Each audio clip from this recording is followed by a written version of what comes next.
Welcome to our UE Systems Reliability Minute. We're happy to have Shon Isenhour with GP Allied here with us today. And Shon, we wanted to talk to you about a recent blog post you wrote on your Reliability Now blog, where you talked about the increase in the amount of products that are out there in the supply chain that are being counterfeited, and just hoped you could maybe give our viewers a quick little tips on what to look for and why this is going to be such a big problem that we need to be paying attention to. Well, thanks for having me, Maureen.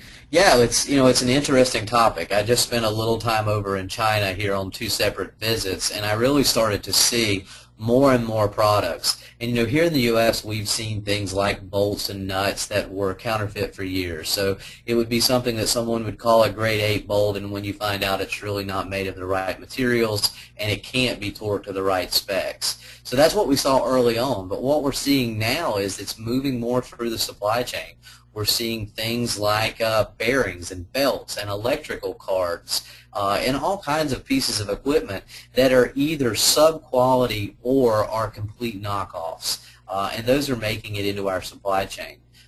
Many more people are buying things on the internet, buying obsolete parts through places like eBay, and that can be a real way, to get some of these things into your facility.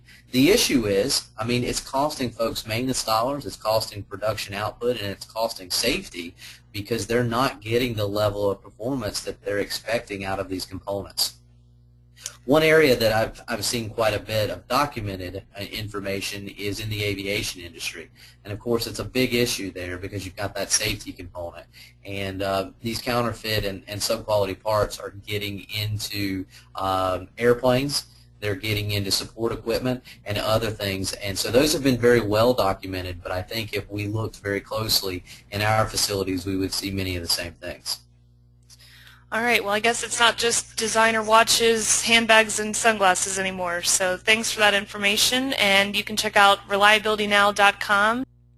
Thanks again, Shon. This has been a UE Systems Reliability Minute. Just give us a minute, and we'll help make you more reliable.